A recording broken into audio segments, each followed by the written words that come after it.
PG post graduation. ಈಗ UG ಮುಗಿಸಿದ್ರಿ, under graduation ಮುಗಿಸಿದ್ರಿ, ಇನ್ನು post graduation ಕನ್ನಡದೊಳಗೆ ಇದಕ್ಕ ಪದವಿ ಶಿಕ್ಷಣ ಅಂತ ಕರೀತಾರ. ಒಂದು ಡಿಗ್ರಿ ಸಿಗ್ತದೆ. ಇನ್ನು ಮುಂದೆ ಹೋಗ್ತಕ್ಕಂಥದ್ದು ಸ್ನಾತಕೋತ್ತರ ಪದವಿ. ಅದು ಇದು ಸ್ನಾತಕ ಪದವಿ. ಅದು ಸ್ನಾತಕ ಅಂದ್ರೆ 10th. ಅಲ್ಲಿಂದ PUC ಬಂದ್ಮೇಲೆ ಸ್ವಲ್ಪ ಕಲ್ಸೋದು ಕಡಿಮೆ ಆಗ್ತದೆ. ಡಿಗ್ರಿಗೆ ಬಂದ್ಮೇಲೆ ಇನ್ನೂ ಕಡಿಮೆ ಆಗ್ತದೆ. ಪೋಸ್ಟ್ ಗ್ರಾಜುಯೇಷನ್ ಬಂದ್ಮೇಲೆ ಇನ್ನೂ ಕಡಿಮೆ ಆಗ್ತದೆ. ಕಲ್ಸೋದು ಕಡಿಮೆ ಆಗ್ತದೆ, ಕಲಿಯೋದು ಹೆಚ್ಚಾಗ್ತದೆ. ನೀವೇ ಕಲಿಬೇಕು ಸ್ವತಃ.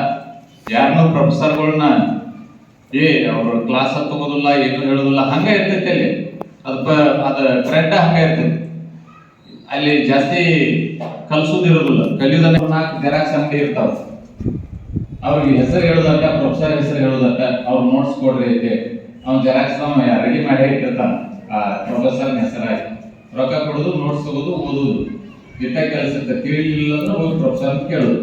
ಕಲ್ಸೋದಿರೋದಿಲ್ಲ. ಬಂದು ಇಲ್ಲಿ ಹಂಗೆ 3 ಟೈಮ್ ಟೇಬಲ್ ಹಾಕಿ ಡಿಗ್ರಿ ಒಳಗೆ ಕ್ಲಾಸ್ ಮಾಡ್ತಿದ್ರು. ಹಂಗಾಗಿ ಬಹಳಷ್ಟು ಕಡಿಮೆ ಇರ್ತದೆ. ಯಾಕಂದ್ರೆ ಪೋಸ್ಟ್ ಗ್ರಾಜುಯೇಟ್ ಹೋಗೋದಿದೆ, ಅದ್ರ ಸಲುವಾಗಿ ನಿಮ್ಗೆ ಮಾತು ಹೇಳಿ. ಸರಿ, ನೇರವಾಗಿ ವಿಷಯಕ್ಕೆ ಬರೋಣ. ನೀವು ಮಾಡಲೇಬೇಕು, ಒಂದು ಸ್ಥಿತಿಗೆ ಮುಟ್ಟುವರೆಗೆ ಮಾಡಲೇಬೇಕು. ಇನ್ನು ಭಾಳ ಟೈಮ್ ಇಲ್ಲ ನಿಮಗಾಯ್ತು ಇಬ್ಬರಿಗೂ ಭಾಳ ಟೈಮ್ ಇಲ್ಲ ಜೀವನದೊಳಗೆ. ಹಾರ್ಡ್ಲಿ 3 ರಿಂದ 4 ವರ್ಷದೊಳಗೆ ಸೆಟಲ್ ಆಗ್ಬೇಕು. ನೀವು ಭಾಳ ಹೇಳಿದ್ನ ಟೈಮ್. ನೀವು ಸೆಮಿ ಅರ್ಬನ್ ಏರಿಯಾದಾಗ ಇರೋದ್ರಿಂದ ಸ್ವಲ್ಪ